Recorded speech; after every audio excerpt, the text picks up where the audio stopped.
Hi, Luzma. Good afternoon. It is always a pleasure to have you here. Nice to talk to you. Thank you.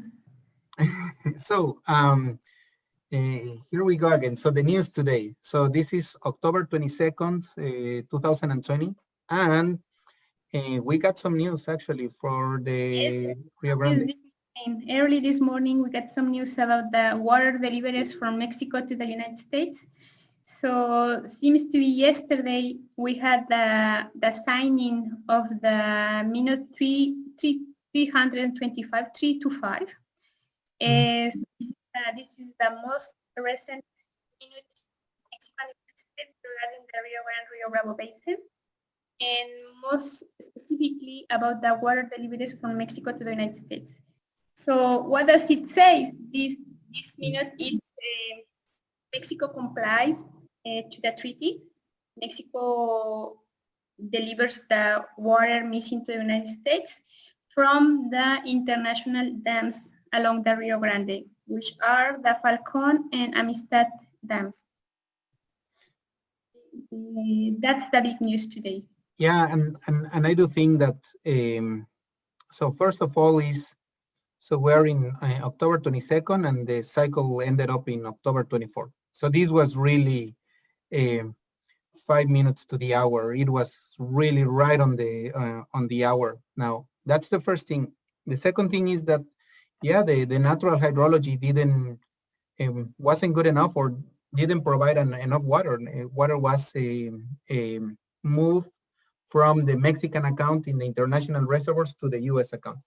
Um, and that's how it is closed. Basically, we cannot fail to deliver this cycle. We're going to pay it. But something interesting happens in there, because there is very few amount of water in the Mexican storage on the international reservoirs.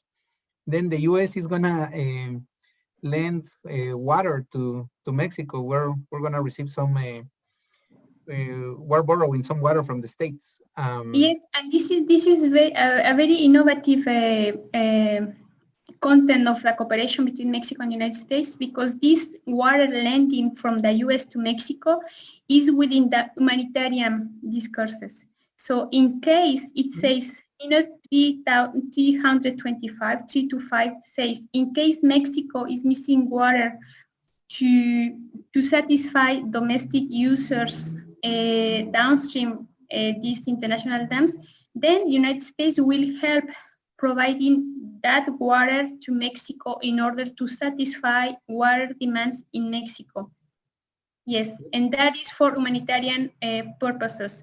And this is very good, and this is related to the human right to water. So that means that yes, for one side, Mexico delivers the water to the United States within the 1944 treaty, but at the same time covers the future human needs in the basin. So in case Mexico doesn't have water to the domestic users, then water will come from the U.S. to Mexico. And this also speaks again. I mean, we can go to the more kind of the tensions or the arguments between the countries, but this speaks actually super high for, in this case, the United States in terms of lending water to Mexico, pretty much for humanitarian purposes. But we always talked about sister cities, and we always talked about the community along the border. This shows that kind of community that, I mean, even though the situation is not as good, or there were some tensions before, rest assured they are not going to leave their southern neighbors without water. That speaks super good.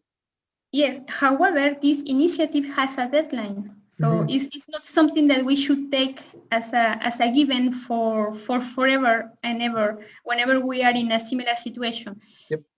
This help, this humanitarian help, in case if needed, will end next year in October 2021.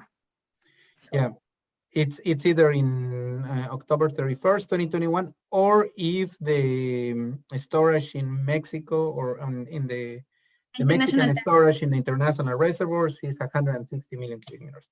So that's exactly. Yeah, that is super good. Then so that is kind of on the well, all of it is on the good side, and I think there are also some other stipulations. So the other stipulation is related to establish a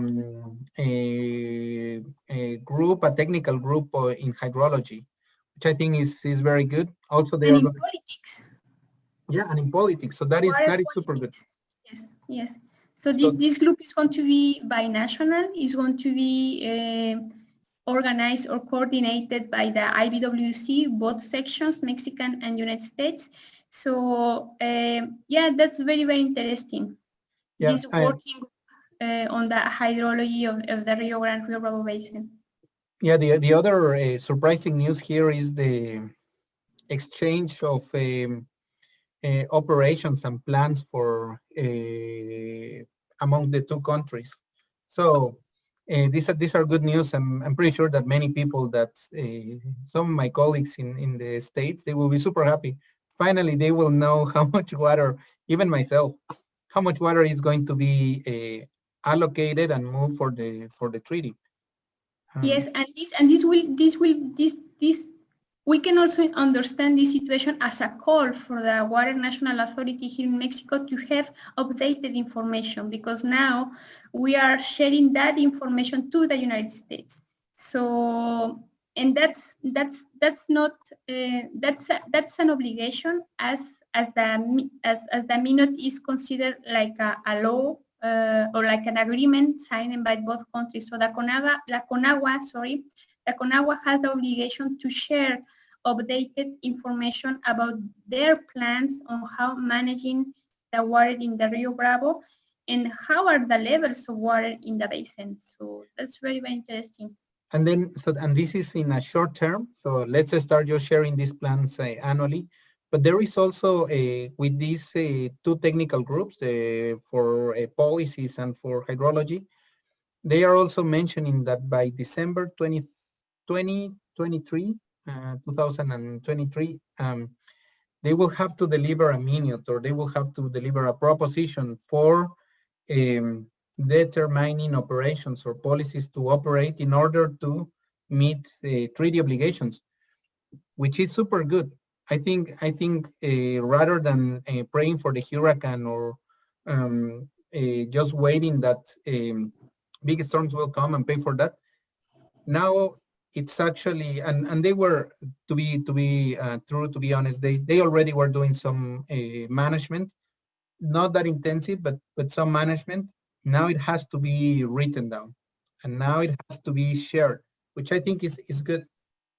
Yeah, and that date seems very, very interesting because it's December 2023, Mm-hmm. 2023, and it's going to be pretty much the end of the actual federal administration in Mexico. Mm-hmm. So I wonder if this is a project that the actual administration would like to be solved. In that case, that's a very good initiative to put in paper a deadline to really have something done in the Rio Grande, Rio Bravo Basin.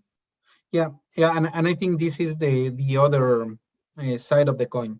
So on one side, we were seeing this delivering water for humanitarian purposes and having this agreement, but then using that as a leverage point to say, like, well, now we really want to know how water is operated, or what are the operation plans, and let's try to attempt once and for all, or at least to have the first step, the first draft, to get something going in terms of water deliveries in the Rio Bravo, in the Rio Grande, which is super good. And last but not least, something that we were discussing before was this. So, what is the outlook? How is it going to look like, given that we have these conditions, and if things are operated the same in Mexico as they were happening before? Well, this is basically the outlook for water allocation for different users. The one that I'm missing here is the water master sections, so the middle and the lower water master sections for Texas. In that case, they will be using about 90 to 100% of their usual water allocation. So that one I didn't include it in here, but that's kind of how it's going to happen. For Chihuahua, what you can see here is that, well, pretty much they will have from 3/4 to 100% of their allocation. Don Martin, which is just right underneath the Don Martin Dam or Venustiano Carranza Dam, 75%. That's another one. This, which is right now the municipal and domestic use below Amistad, right now with the water that is in there is about 38%. 38% of the annual allocation is only on the reservoirs. So we're missing a lot of water. And you can actually see here that this volume plus 160 is 240, which is what they were kind of mentioning there. The other one is that the city of Monterrey, El Cuchillo is full. They are receiving their water. Marte R. Gomez, which actually is mentioned in the minute in 325. Marte R. Gomez will supply water to Reynosa and Matamoros. So all the sister cities of McAllen and Bronzeville. So Marte R. Gomez, which is in the San Juan River, will be providing water to those. And because it is full, actually, it will provide 100% water to the irrigation district Bajo San Juan.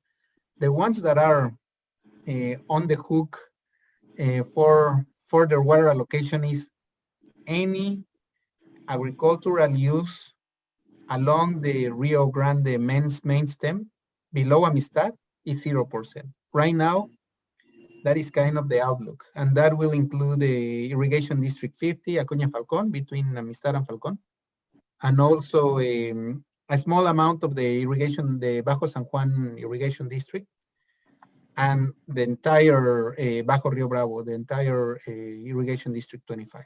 So here, this actually tells you the imbalance in water, in allocation of water. Well, the red numbers are red. So just one cannot deny what is the issue.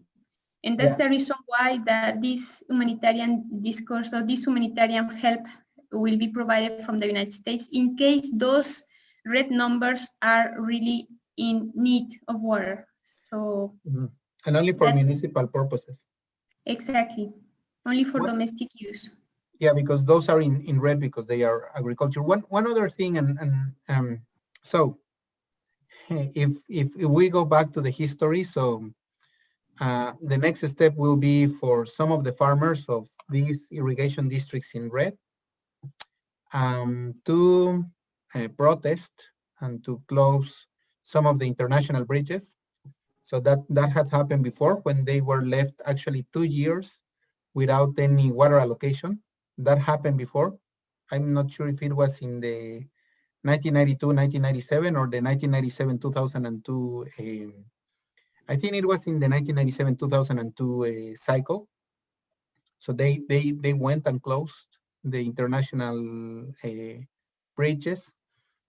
So protesting for a 0% allocation. So that to be determined coming soon. The other one is that sometimes last time they actually went to the